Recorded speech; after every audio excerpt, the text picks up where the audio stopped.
17 Phoenix-class vessels ready for deployment. All ugly as sin on the outside, all carrying enough firepower to crack a moon on the inside. The Vex want to make us an example? Fine. We'll be one they'll never forget. Hayes nodded slowly. The Phoenix hadn't been built to look pretty. It had been built to teach the galaxy's bullies a lesson they'd remember for the next 10,000 years. The Vex Empire had grown complacent, secure in their technological superiority, confident that no younger race could challenge them. They were about to learn why humanity had a different saying. It's not the size of the dog in the fight, it's the size of the fight in the dog. And humanity? Humanity had been fighting since the day their ancestors first looked at the stars and decided they belonged up there. The Vex had given them 30 days to prepare for extinction. Instead, humanity would use those 30 days to prepare for war. The Phoenix sat in its berth, ugly and ungainly, surrounded by its equally ugly sisters. To Vex eyes, they were flying scrap heaps, monuments to human desperation. To human eyes, they were something else entirely. They were hope. They were defiance. They were the clenched fist of a species that had faced extinction before and spat in its eye. The Empire had mocked Earth's scrap ship. In 30 days, they'd learn why that was the worst mistake in their 10,000-year history. Captain Sarah Chen stood on the Phoenix's bridge, looking at the stars through her viewport. Somewhere out there, the Vex were laughing, secure in their superiority. She smiled, a predator's grin that would have given the hierarchs pause if they'd seen it. 30 days, she murmured. 30 days until we turn their laughter to ashes. The Phoenix powered up its engines, the sound ugly and discordant compared to the harmonious hum of Vex technology. But underneath that deliberately crude exterior, quantum fields danced and gravitational waves bent to human will. The harvest was coming, but this time it would be the Empire that learned what it meant to be reaped. The mockery. The council chamber of the Vex Empire stretched upward like a cathedral made of living crystal, its walls pulsing with bioluminescent patterns that marked the heartbeat of an ancient civilization. At its center, 12 figures sat, in judgment, their elongated forms draped in robes that shifted between dimensions, never quite settling on a single color or texture. They were the Vex hierarchs, and for 10,000 years their word had been law across half the galaxy. Ambassador Maria Rodriguez stood at the designated supplicant's position, a small circular platform that kept her exactly 3 meters below, the lowest hierarch's seat. The symbolism wasn't lost on her. Everything about this chamber was designed to make visitors feel small, insignificant, and utterly at the mercy of the Vex Empire's whims. The human delegation has requested permission to present their defense proposal, announced the herald, its voice a harmonious blend of frequencies that seemed to come from everywhere and nowhere at once. Hierarch Vextal, distinguished by the crown of crystalline horns that marked him as first among equals, leaned forward slightly. His 4 eyes, arranged in a diamond pattern on his elongated skull, focused on Maria with the kind of attention a cat might give a particularly amusing mouse. Proceed, human. Vextal's voice carried the weight of millennia. Show us what your species believes will protect you when the harvest comes to your world. Maria's hands remained steady as she activated the holographic projector. She'd rehearsed this moment 1,000 times, knowing that humanity's future hung on the next few minutes. The chamber dimmed, and above the platform materialized a 3-dimensional image of Earth's newest vessel. The silence that followed was deafening. Then, from somewhere in the upper tiers, came a sound that made Maria's blood run cold. Laughter. Not the warm, genuine laughter of shared joy, but the sharp, cutting sound of derision. It spread through the chamber like wildfire, each hierarch adding their own variation to the symphony of mockery. Is this truly what you present? Hierarch Zephyra managed between bouts of laughter, her tentacle-like appendages writhing with amusement. This assemblage of scrap metal and obsolete technology? The hologram rotated slowly, showing every angle of humanity's prototype defense ship. Maria had to admit, compared to the sleek, organic curves of Vex technology, the Idor USS Phoenix looked like something cobbled together in a junkyard. Its hull was a patchwork of different alloys, welded together with visible seams. The weapon ports were clearly retrofitted, jutting out at odd angles. The engine assembly looked like it had been borrowed from 3 different vessels and forced to work together through sheer stubbornness. "The vessel you see before you," Maria began, raising her voice slightly to be heard over the continuing chuckles, "represents Earth's first attempt at—" "First attempt?" Vextal interrupted, his amusement evident. "How quaint. Tell me, human, how many attempts do you believe you'll have before our fleets arrive at your world? The Harvest Treaty gives us 90 standard days to prepare a defense force capable of proving your species worthy of continued existence," Vextal finished. "Yes, we're quite aware of our own laws, but this—" He gestured dismissively at the hologram. "This is not a defense force. This is a monument to desperation." Another hierarch, Vexmore, stood up, his 7-foot frame towering even among his own kind. "I've seen cargo haulers with more sophisticated design. Your welding marks are visible from here. Your power distribution system appears to be held together with— what is that substance? Adhesive polymer strips?" "Duct tape," Maria admitted quietly. The laughter redoubled. "They're using adhesive tape," Vexmore announced to the chamber. "The humans believe they can stop a Vex battle fleet with tape and good intentions." Through it all, Maria stood perfectly still, her face a mask of diplomatic neutrality. Inside, she burned with humiliation, but she'd been chosen for this role precisely because of her ability to remain calm under pressure. She let them laugh, let them mock. Everything was going according to plan. "Honored hierarchs," she said when the laughter finally died down, "I request permission to demonstrate the Phoenix's capabilities. We ask only for a small showing, perhaps against one of your older patrol vessels." Vextal waved a dismissive appendage. "Waste your ship if you wish. We'll assign the Crimson Talon to your demonstration. It's one of our decommissioned vessels, scheduled for recycling.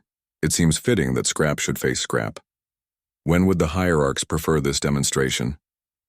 "Oh, let's not delay the entertainment," Zephyra interjected. 30 days hence. Bring your little Phoenix to the Kepler neutral zone. We'll even allow you to broadcast the event to your world, so your species can see exactly what awaits them." "You're most gracious." Maria bowed slightly. "We accept your terms." As she turned to leave, Vextal's voice stopped her. "Human, a word of advice.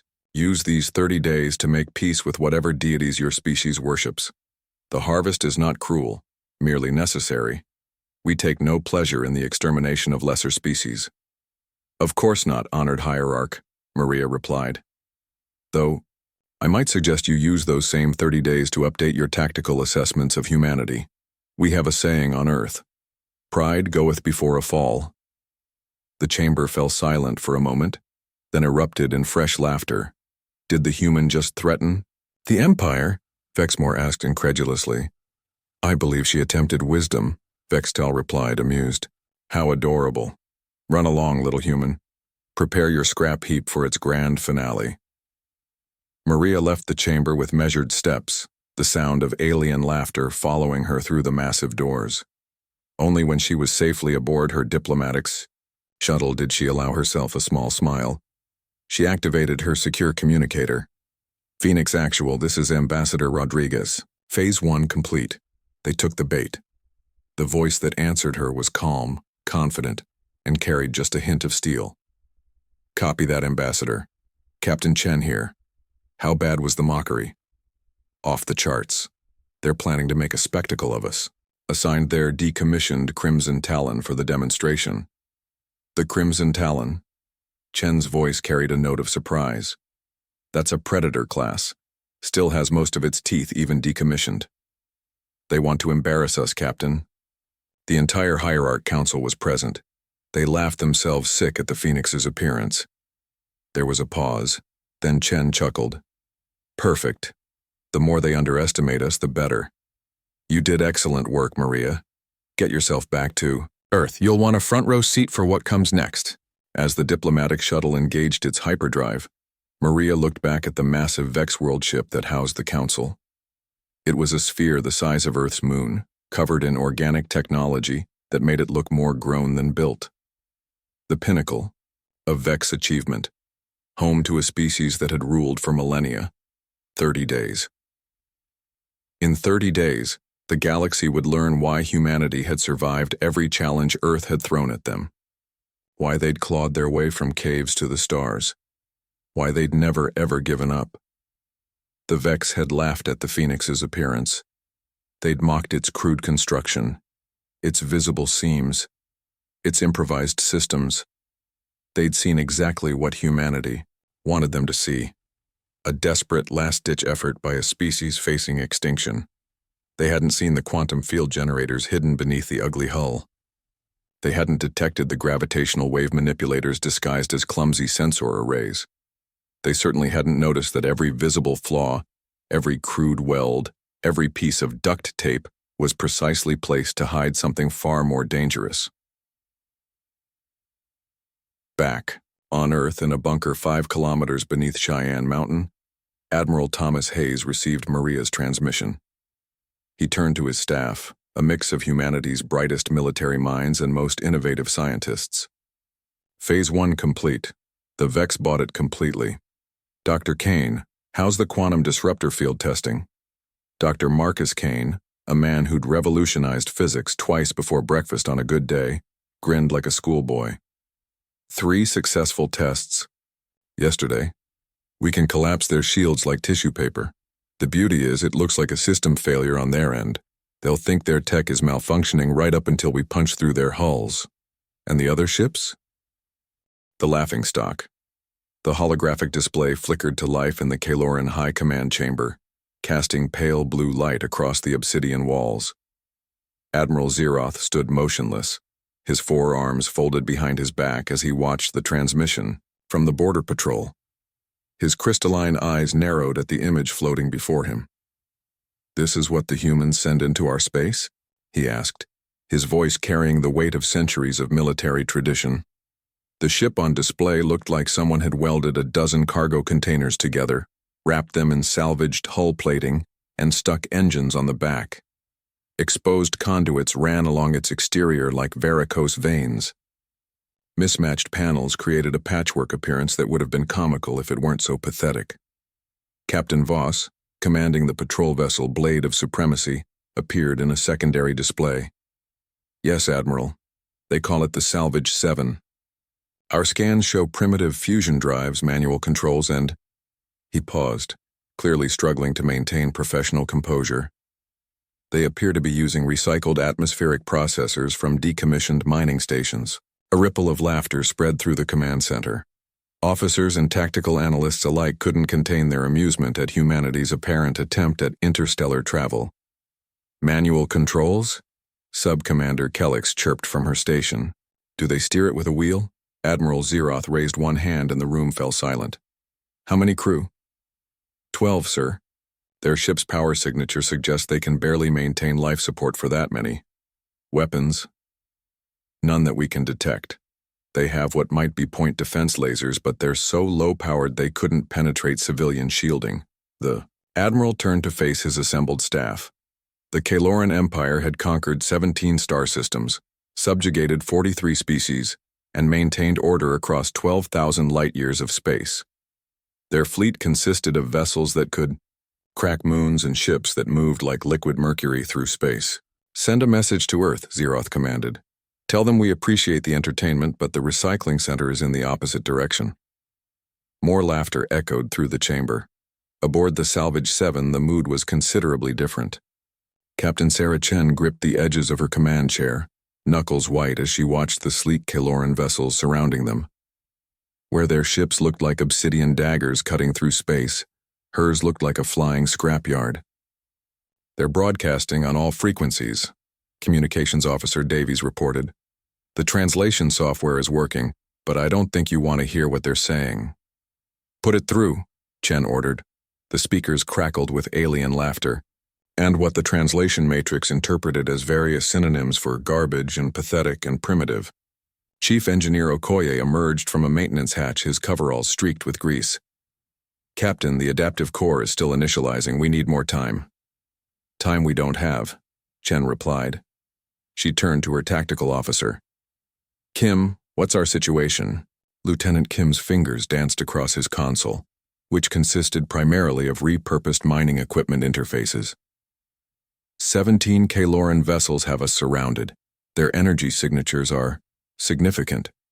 One of their patrol boats has more firepower than our entire orbital defense grid. The main screen displayed an incoming transmission request. Chen straightened her well-worn uniform and nodded. Accept it. Admiral Zeroth's imposing figure materialized on their screen. His species evolved from crystalline-based organisms, giving his skin a distinctive geometric pattern that shifted with his movements. 4 arms, 2 sets of eyes, and a bearing that screamed superiority. "I am Admiral Zeroth of the Kaloran Empire," he began, his translated voice dripping with condescension. "You have entered sovereign space in—" He paused, studying something off-screen. "Whatever that collection of debris is supposed to be." Chen stood, meeting his gaze without flinching. "Captain Sarah Chen, Earth Coalition Vessel Salvage 7. We're on a peaceful exploratory mission." Exploratory? Zeroth's mandibles clicked in what might have been amusement. "In that? Human, I've seen escape pods with better construction. Did your species run out of actual ships?" Behind Chen, her bridge crew worked quietly, running through protocols they'd drilled 1,000 times. The Salvage 7 might look like junk, but every person aboard had been chosen specifically for this mission. "We make do with what we have," Chen replied evenly, clearly. Zeroth leaned forward. "Tell me, Captain, does your vessel even have faster-than-light communication? Or are you still using radio waves?" "We have quantum entanglement communicators," Chen answered. "Quantum entanglement?" The Admiral laughed. "We abandoned that technology 3 centuries ago. It's like watching someone discover fire." The humiliation was intentional, Chen knew. The Kaloran Empire's first contact protocol involved establishing dominance through technological superiority. They'd done this to dozens of species before humanity. "Here's what's going to happen," Zeroth continued. "You'll power down what passes for engines on that scrap heap and prepare to be towed back to your system. Consider this a lesson in staying where you belong. And if we refuse?" "Refuse?" The Admiral's 4 eyes blinked in sequence, a sign of surprise. "Captain, one of my fighters could turn your ship into component atoms with a warning shot. Don't mistake our amusement for mercy."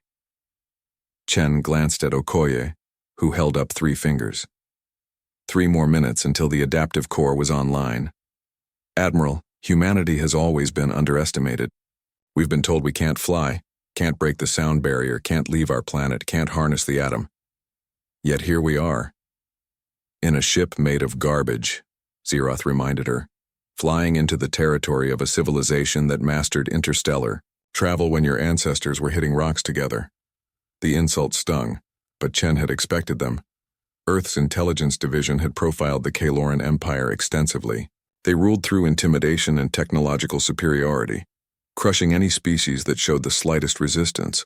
But they had one weakness: arrogance. "You're right," Chen admitted. "The Salvage 7 isn't pretty. We built her from mining, vessels, decommissioned stations, and whatever else we could find. But sometimes innovation comes from limitation." "Innovation?" Zeroth's laughter was sharp. "Your ship is held together by hope and welding torch. I've seen children's toys with better engineering." Around the bridge, Chen's crew continued their work. Navigation Officer Torres had been plotting escape vectors since they'd arrived. Weapons.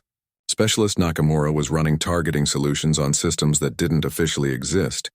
And deep in the ship's core, something was beginning to wake up. "Admiral," Chen said, "I'd like to propose an alternative. Give us safe passage through your space. In return, we'll share what we've learned about adaptive technology." "Adaptive technology?" Zeroth's translation carried a note of incredulity. "From a species that can't even build a proper hull?"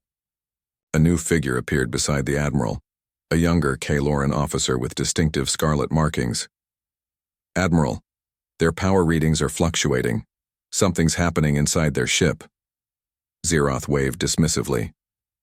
"Probably their reactor, failing. I'm surprised it lasted this long." Chen felt the subtle vibration through the deck plating. The adaptive core was responding to the Kaloran scans, learning their energy signatures, analyzing their technology. What the aliens saw as junk was actually the most sophisticated learning system humanity had ever created. "One last chance, human," Zeroth said. "Surrender now, and we'll tow you home instead of vaporizing you. Your choice." Chen looked around. Her bridge. Davies gave her a thumbs up. He'd been recording everything. Kim nodded. Tactical systems were as ready as they'd ever be. Okoye held up one finger. 1 minute. "With respect, Admiral," Chen said, "we decline your offer." The silence that followed was deafening. On the screen, Zeroth's expression shifted from amusement to disbelief to anger. "You decline?" He stood to his full height, all forearms spread. "Do you have any idea who you're speaking to? The Kaloran Empire has burned entire systems for less insult than this." "We're aware of your history," Chen replied calmly. "We've studied every first contact you've made, every species you've conquered, every technology you've stolen." "Stolen?" Zeroth's voice rose.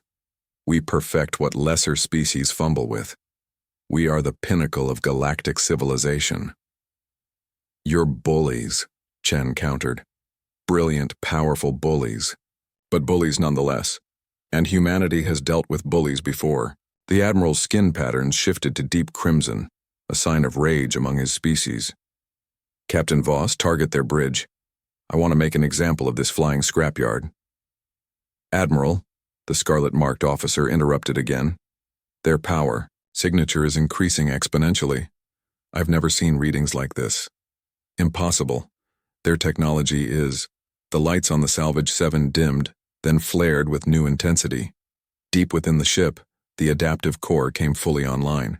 It had spent the last several minutes analyzing every scan, every signal, every piece of data the Kaloran ships had inadvertently shared. Chen felt the change immediately. The ship's responses sharpened. Displays that had shown static now rendered, in perfect clarity. Systems that had struggled now hummed with efficiency.